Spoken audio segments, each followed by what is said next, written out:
wabarakatuh.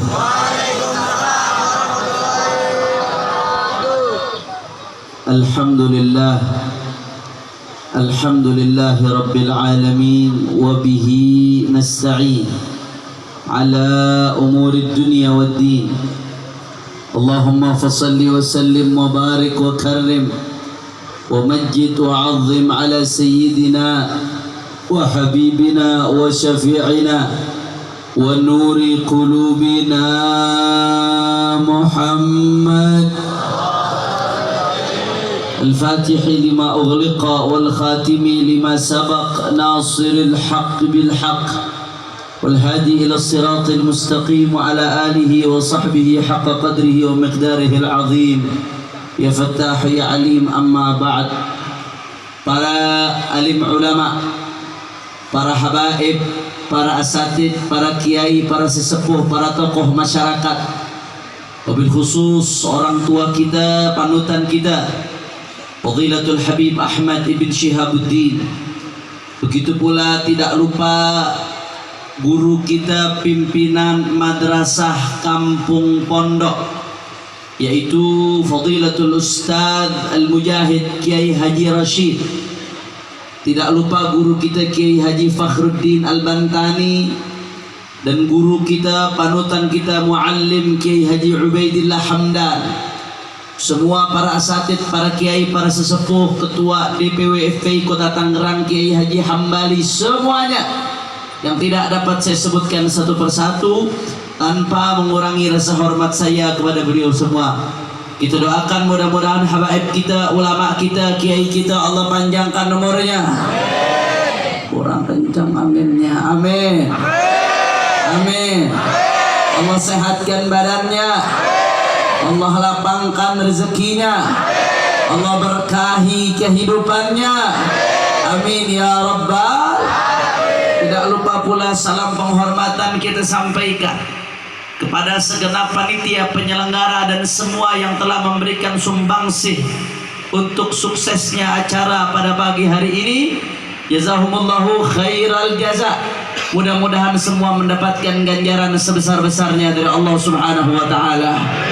Dan salam penghormatan yang paling istimewa saya hadiahkan kepada hadirin hadirat, muslimin muslimat, mukminin mukminat yang hadir pada malam hari ini. Semua angkat tangannya pada pagi hari ini, malam mulu ini. Semua angkat tangannya, kita minta sama Allah, mudah-mudahan tidaklah kita keluar dari tempat ini kecuali semua dosa kita diampuni oleh Allah. Yang sakit Allah angkat penyakitnya, yang punya hajat Allah kabul hajat-hajatnya, dan yang paling penting tidaklah kita keluar kecuali Allah catat termasuk orang-orang yang istiqamah sampai husnul khatimah. Amin ya Rabbal Ahiba'il kiram. Alhamdulillah, pagi hari ini kita sama-sama berkumpul tidak lain dan tidak bukan untuk merayakan maulid agung baginda Nabi besar Muhammad sallallahu alaihi wasallam. Saudara, Nabi yang kita rayakan maulidnya adalah Nabiur Rahmah, Nabi yang datang membawa rahmat untuk kita, saudara. Bahkan Rasulullah sendiri itu adalah rahmat. Rasulullah mengatakan dalam hadisnya, innama ana rahmatun muhdah. Sesungguhnya hakikatnya aku, kata Nabi, adalah rahmatun muhdah, adalah rahmat yang dihadiahkan oleh Allah untuk umat manusia, saudara. Makanya tidak ada satu kebahagiaan pun, tidak ada satu kesuksesan pun, tidak ada satu kemenangan pun, tidak ada satu kebangkitan pun di umat ini kecuali semua karena keberkahan baginda Nabi besar Muhammad. Saya bukan lagi sekedar basa-basi, saudara, bukan lagi sekedar omong kosong, tapi apa yang saya sampaikan berdasarkan fakta dan dalil ibadallah. Mari sama-sama kita buka tafsir Jalalain Di situ diceritakan bahwasanya pernah suatu saat wahyu sempat terputus beberapa saat dari Rasul Shallallahu Alaihi Wasallam. Kurang lebih seingat saya kalau nggak salah 15 hari, saudara, setengah bulan. Wahyu tidak turun kepada Rasul Shallallahu Alaihi Wasallam dalam waktu hampir setengah bulan di badan Allah. Ketika wahyu tidak turun kepada Rasulullah dalam tempo tertentu, orang-orang kufar Quraisy mulai ngeledek Nabi. Hadza Muhammad wadda'ahu rabbuhu wa qalah. Muhammad mulai ditinggalkan oleh Tuhannya ini. Muhammad mulai dijauhi oleh Tuhannya. Muhammad dimurkai oleh Tuhannya. Mereka ejek Nabi, saudara. Mereka ledek Nabi, mereka cibir Nabi. Saudara, Nabi tidak menjawab cibiran mereka. Sahabat tidak menjawab cibiran mereka. Para ahlul bait tidak menjawab cibiran mereka. Tapi yang menjawab, yang tidak terima, yang langsung memberikan jawaban adalah Allah Subhanahu wa ta'ala, saudara. Allah yang langsung jawab ibadah Allah. Langsung Allah turunkan firman Allah Ta'ala. A'udzu billahi minasy syaithanir rajim. Bismillahirrahmanirrahim.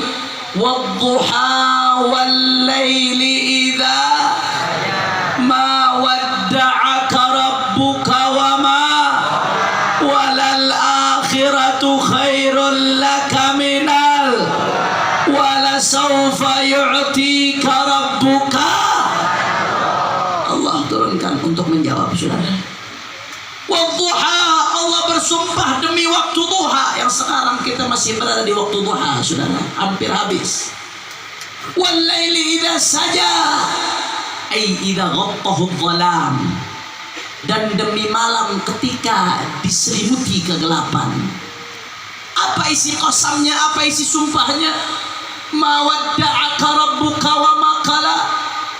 Tidak benar apa yang mereka katakan orang-orang kufar Quraisy. Muhammad ditinggalkan demi Allah, demi waktu duha, demi malam hari, kata Allah. Tidak sekali-kali Tuhanmu meninggalkanmu dan mengabaikanmu, saudara. Bahkan Allah lanjutkan, kalau mereka orang-orang kafir menginginkan dunia, walal akhiratu khairul laka minal ula. Akhirat bagimu lebih baik daripada dunia. Wala sawfa yu'tika rabbuka fatardah. Ini puncaknya, saudara.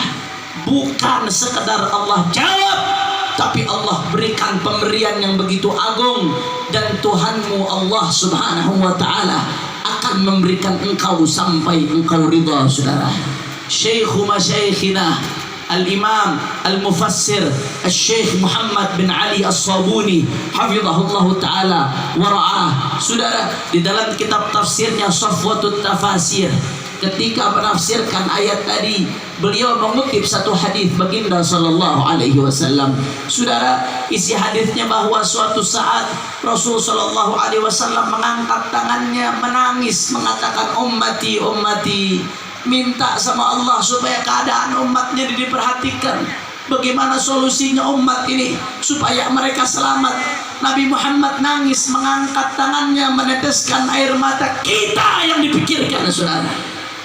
Akhirnya Allah Subhanahu wa ta'ala tidak biarkan Rasulullah menangis. Diutus malaikat Jibril, idhab ya Jibril wa qul li Muhammad ma yubkik wa qul lahu inna Allah sayurdika fi ummati wa la yasuk. Pergi wahai Jibril ke Muhammad, tanyakan kepadanya, apa yang membuat kau menangis? Tak perlu kau menangis, karena Allah akan membuat engkau ridha dalam urusan umatmu, dan Allah tidak akan menyakitimu, saudara. Wala sawfa yu'tika rabbuka fatarda. Allah akan berikan sampai engkau ridha. Saudara, di dalam kitab tafsir Al-Khazin disebutkan bahwasanya pemberian Allah kepada Nabi terkait umatnya sampai Nabi ridha bukan hanya pemberian di akhirat, saudara, tapi termasuk pemberian di dunia juga, saudara. Di akhirat, kata Ibn Abbas, yang dimaksud dengan pemberian yang akan membuat Nabi ridha adalah syafaat baginda Nabi besar Muhammad. Ketika Allah tawarkan kepada Nabi, akan kuberikan engkau sampai engkau ridha, Nabi tidak minta untuk anak istrinya, tidak minta untuk dirinya, tapi apa yang diminta oleh Nabi? Idan la arda wahidun min ummati finnar. Yang aku minta, aku tidak ridho ada satupun umatku di neraka, saudara. Mudah-mudahan semua yang di sini dapat syafaat Rasulullah. Amin ya Allah. Amin ya Allah. Itu di akhirat. Tapi termasuk pemberian itu di dunia, saudara. Bukan cuma di akhirat, di dunia pun mendapatkan wala saufa yu'tika rabbuka fatarda. Apa pemberian yang diberikan di dunia? Di dalam tafsir Khazin disebutkan setiap kemenangan yang didapatkan oleh umat Islam itu adalah bentuk pemberian Allah kepada baginda Nabi besar Muhammad. Perang Badar, perang Khandaq, perang Mu'tah, perang Khaybar, Fathu Makkah, diberi kemenangan umat Islam bukan karena jumlahnya yang banyak, bukan karena kehebatannya, bukan karena kecerdasannya, tapi karena wala saufa yu'tika rabbuka fatarda, pemberian Allah berkat baginda Nabi besar Muhammad. Setelah Nabi Muhammad wafat, futuhat Islamiyah, Islam menyebar ke berbagai belahan dunia, sampai ke Mesir, sampai ke Syam, sampai ke Andalusia, sampai ke Eropa, saudara, sampai ke Turki, Konstantinopel di zaman Sultan Muhammad Al-Fatih. Menyebar Islam ke berbagai belahan dunia, saudara. Siapa yang membuat ini? Tidak lain dan tidak bukan karena kehebatan umat Islam, bukan karena kecerdasan mereka, bukan karena kepiawaian mereka, tapi wala saufa yu'tika rabbuka fatarda, karena pemberian Allah untuk baginda Nabi Muhammad. Termasuk Indonesia, saudara. Kalau dipikir-pikir di Indonesia ini nggak masuk akal. Di Indonesia pulau ada puluhan ribu pulau, betul? Betul. Ada ratusan bahasa, ada ratusan suku di Indonesia. Dulu belum ada media, jangankan media sosial, TV, radio belum ada zaman dulu, saudara. Jangankan media, kendaraan canggih dulu belum ada. Indonesia ini pulaunya jauh-jauh satu sama lain. Lautannya lautan dalam, saudara. Ombaknya gak kecil, hutannya hutan belantara. Dari Sabang sampai Merauke dalam keadaan seperti itu, dengan suku yang beda, dengan bahasa yang beda, saudara, dengan kebudayaan yang beda, bahkan warna kulit beda. Tapi hampir 90% umat Islam, orang-orang di Indonesia bisa masuk Islam. Dari mana? Hitung-hitungan akal nggak sampai, saudara. Logika manapun tidak akan bisa menyimpulkan, tidak akan bisa menafsirkan. Tapi ini adalah wala saufa yu'tika rabbuka fatarda, adalah bentuk pemberian Allah kepada umatnya baginda Nabi besar Muhammad. Termasuk kemerdekaan Indonesia. Pejuang-pejuang kita cuma pakai bambu runcing. Lawannya Belanda. Belanda udah pakai kapal senjata canggih, saudara. Pakai tank, pakai Mariam loh jadi. Mariam apa Meriam? Meriam. Senjatanya canggih. Kalau pakai Mariam sih Kiai Rosid, bukan Belanda, saudara. Senjata canggih. Mereka pakai rudal, pakai senjata api, lawannya bambu runcing, saudara. Tapi kekuatan para ulama, para habaib, para kiai bisa menang. Hitung-hitungan akal kagak nyampe. Tapi bagaimana Indonesia bisa merdeka? Tidak lain dan tidak bukan wala saufa yu'tika rabbuka fatarda, karena pemberian Allah kepada baginda Nabi besar Muhammad.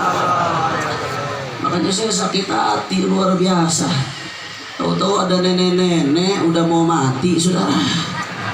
Pakai ngerendahin Nabi lagi. Dibanding-bandingkan Nabi dengan orang lain, saudara. Siapa yang berjasa untuk memerdekakan Indonesia? Rasulullah atau Insinyur Soekarno? Udah gitu ada salah satu mahasiswa UIN yang jawab, iya memang Soekarno. Dia pengen lanjutin tuh jawabannya, dia pengen ngejelasin. Oh stop, saya mau dengar itu saja, cukup sampai situ saja, saudara. Apa maksudnya? Kita akui Insinyur Soekarno memang punya jasa, saudara. Dia proklamator, betul? Tapi apa artinya Soekarno kalau dibandingkan dengan Nabi Muhammad, saudara? Wallahi bal huwa yaqutatun wa nasu kal hajar. Rasulullah ibarat batu permata, yang tidak pernah bisa dijangkau harganya, sedangkan semua manusia ibarat batu kerikil atau batu koral, saudara. Batu koral satu truk, batu koral satu gunung, nggak ada apa-apanya harganya dibandingkan dengan permata yang mulia, saudara. Betul? Betul? Tidak ada sebanding, saudara. Siapa yang merdekakan Indonesia? Perjuangan ratusan tahun para ulama, para kiai, para habaib, para santri, saudara. Tapi Allah, kalau tidak ada Nabi Muhammad, mereka tidak akan mau merdekakan Indonesia, saudara. Betul? Indonesia dimerdekakan dengan kalimat takbir. Bung Tomo di Surabaya kumandangkan takbir dari radio, saudara, sampai masyarakat Indonesia turun, ulama turun, resolusi jihad dari Kiai Hasyim Asy'ari, saudara. Demi Allah, kalau tidak ada Nabi Muhammad, mereka tidak akan mengenal takbir, saudara. Betul? Betul? Para ulama, para mujahid, para santri, mereka mau turun sampai mati, berkorban nyawa, harta, saudara. Kalau Nabi Muhammad tidak janjikan orang yang syahid masuk surga, maka nggak akan mau orang syahid untuk bela negara, saudara. Betul? Nggak mau.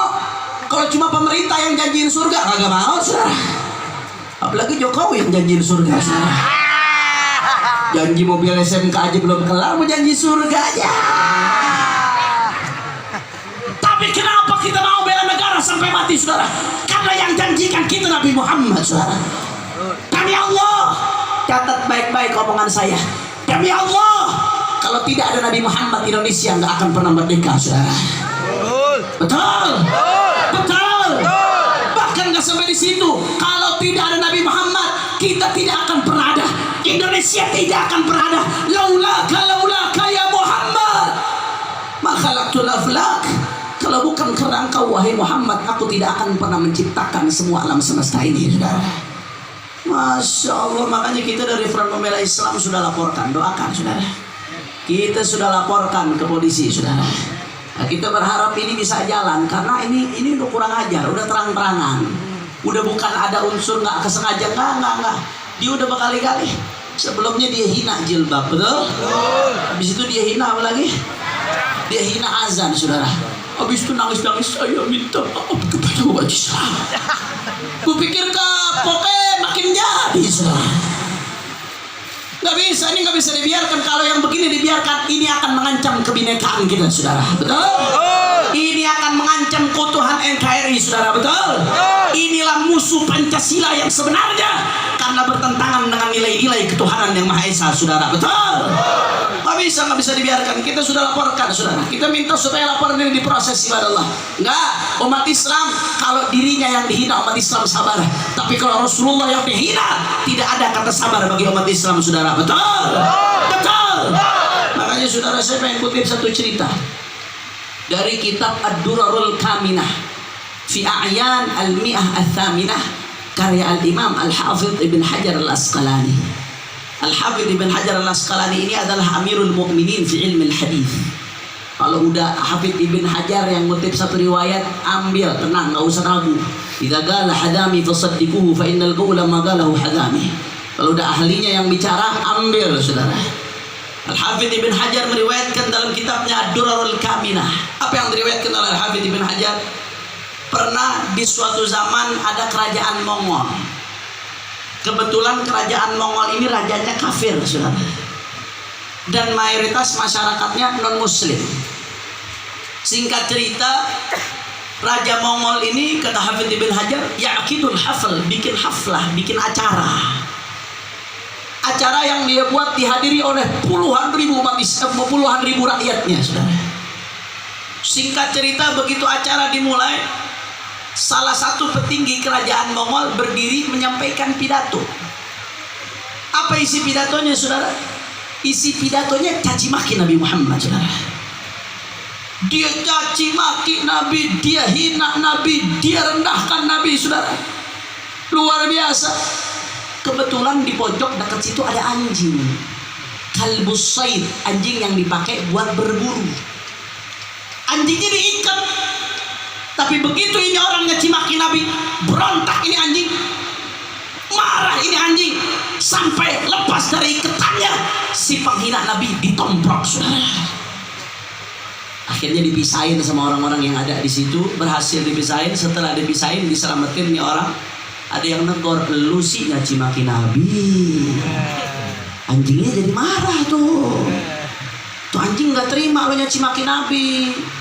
Dengan sombong dia jawab apa saudara? Oh enggak, ini nggak ada urusannya sama saya nyaci maki Nabi. Saya nyaci maki Nabi nggak ada masalah. Yang bikin anjing marah, tadi waktu saya pidato, tangan saya nunjuk-nunjuk. Nih yang ditunjuk-tunjuk jangan tersinggung nih. Tangan saya nunjuk-nunjuk ke arah anjing, saudara. Anjingnya tersinggung, anjing ini sensitif. Begitu saya tunjuk-tunjuk, saudara, begitu saya tunjuk-tunjuk, dia merasa akan diserang. Karena merasa akan diserang, anjingnya jadi berontak. Dia punya insting. Berontak sampai lepas iketannya. Itu yang menyebabkan dia nomprok saya. Bukan karena saya caci maki Nabi. Enggak, caci maki Nabi enggak ada masalah, kata dia. Saudara, sombong dia jawab seperti itu. Akhirnya anjingnya diambil, diikat lebih kencang lagi itu anjing. Kemudian ini orang berdiri lagi, dia pidato lagi. Pidatonya kali ini nggak nunjuk-nunjuk, saudara. Dia pikir dia akan selamat. Dia berdiri, saudara. Dia pidato lagi. Dia caci maki Nabi. Makin jadi, makin parah. Akhirnya apa yang terjadi, saudara? Begitu dia lagi asyik caci maki Nabi, itu anjing berontak makin kencang, berontak makin kuat, saudara. Sampai iketannya lepas, ditomprak si penghina Nabi, dicakar, digigit sampai mati, saudara. Ibadah Allah, Anda tahu, gara-gara kejadian anjing yang nggak terima Nabi dihina, pada saat itu kata Ibn Hajar Al-Asqalani, 40.000 orang Mongol yang menyaksikan kejadian itu masuk Islam, saudara. Anjing, Pak. Anjing, binatang, najis, najisnya najis mughaladzah. Tapi Nabi Muhammad dihina, tidak terima, saudara. Lantas kita umat Nabi Muhammad hadir maulid sana sini, baca sholawat, Nabi Muhammad dihina, adem-adem aja, diam-diam aja. Saudara, bagi saya demi Allah, lebih baik jadi anjing yang bela Nabi daripada orang Islam yang diam Nabi dihina, saudara. Takbir, takbir. Terus kita umat Islam mau diam, mau bungkam. Saya nggak nyuruh umat Islam merusuh, enggak. Saya minta umat Islam protes dong. Sampaikan tuntutan dong, seperti dulu waktu masalah Ahok. Begitu umat Islam protes, sampaikan tuntutan, jutaan turun, ditangkap, saudara. Itu karena ada tekanan publik juga, salah satunya, saudara. Nggak main-main. Di dalam iklim negara demokrasi, tekanan publik itu sangat pengaruh, saudara. Sangat pengaruh. Umat Islam mesti protes. Kalau umat Islam nggak protes, umat Islam diam, umat Islam bungkam, maka busuk-busuk seperti ini akan muncul lagi ke depan, saudara. Betul? Betul. Makanya nggak bisa, nah, kita umat Islam nggak akan diam. Busuk harus dikejar sampai ditangkap, saudara. Setuju? Setuju? Saya mau tanya, jawab yang kompak. Kampung Pondok, jawab yang kompak. Kira-kira kalau busuk nggak ditangkap, panggilan Nabi nggak ditangkap, rela atau tidak? Mumpung ada Pak Polisi, biar dia dengar, disampaikan sama atasannya, rela atau tidak? Orang kencang, rela atau tidak? Kalau sampai penghina Nabi dibiarkan, rela atau tidak? Rela atau tidak? Saudara, mohon maaf, kalau penghina presiden cepat ditangkapnya, saudara. Betul? Betul? Nah, pikiran penghina Islam bertele-tele prosesnya, saudara. Ade Armando sampai sekarang aman-aman saja. Abu Janda sampai sekarang aman-aman saja. Victor Les Kodat terang-terangan menghina Islam, kita sudah laporkan sampai sekarang aman-aman saja. Sukmawati sebelumnya hina jilbab, saudara, hina azan, aman-aman saja. Dan sekarang lagi-lagi dia ulangi, saudara. Sudah jelas motifnya, memang benci sama Islam, saudara. Kenapa giliran orang hina presiden cepat, giliran hina syariat lambat, saudara? Betul-betul. Saya mau tanya, yang saya sampaikan fakta atau fitnah? Kurang kompak, fakta atau fitnah? Kurang keras, fakta atau fitnah? Makanya kita minta, Indonesia saya harap hukum masih ditegakkan, saudara. Jangan sampai gara-gara hukum tidak ditegakkan, penghina Nabi bebas keliaran kemana-mana. Jangan sampai akhirnya umat Islam marah dan menghukum penghina Nabi dengan cara mereka sendiri, saudara. Betul? Betul? Sekali lagi saya mau tanya, kira-kira kalau sampai busuk tidak ditangkap, penghina Nabi tidak ditangkap, rela atau tidak? Kurang keras, rela atau tidak?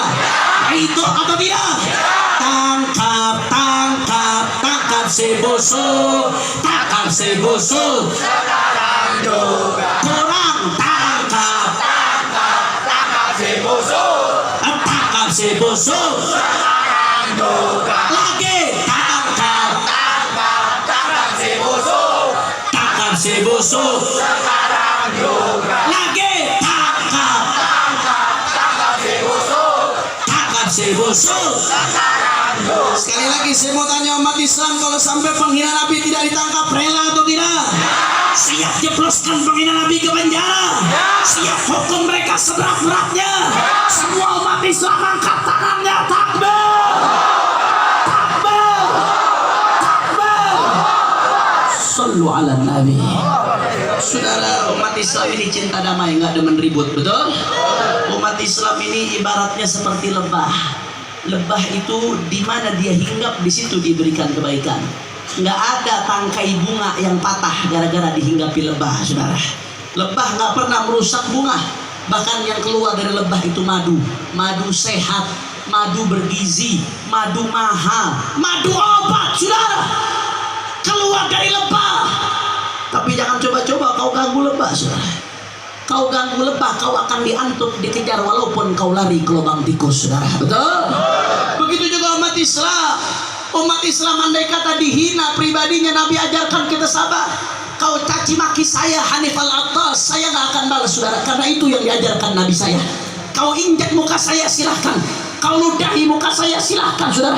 Saya tidak ada masalah. Tapi jangan coba-coba kau hina Nabi, saudara. Prinsip kami umat Islam, Anda baik, kami lebih baik. Anda santun, kami lebih santun. Anda bijak, kami lebih bijak. Anda sopan, kami lebih sopan. Tapi kalau kau coba-coba hina Nabi, kau coba-coba hina Rasul, demi Allah, kaki jadi kepala, kepala jadi kaki, mati bersibatara, kami tidak akan mundur untuk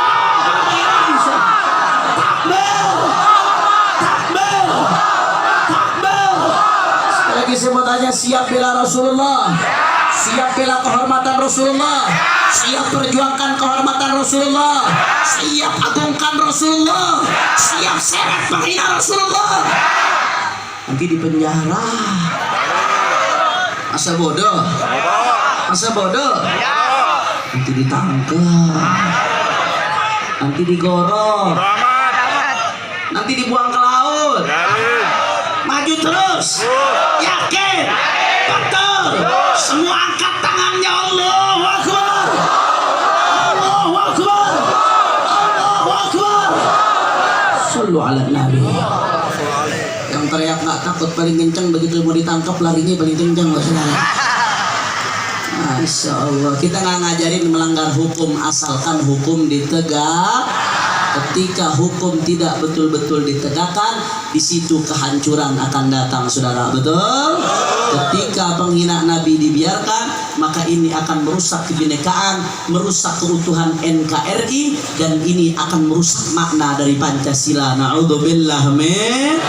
Itu yang pertama. Kemudian yang terakhir saya ingin sampaikan, saudara, agar salam dari Sayyidil Walid Al-Habib Muhammad Rizik bin Husain bin Syihab. Mudah-mudahan beliau bisa pulang ke Indonesia, insyaallah. Amin ya Rabbal Alamin. Beliau salam kepada semua orang Tangerang, kepada semua umat Islam dimanapun berada.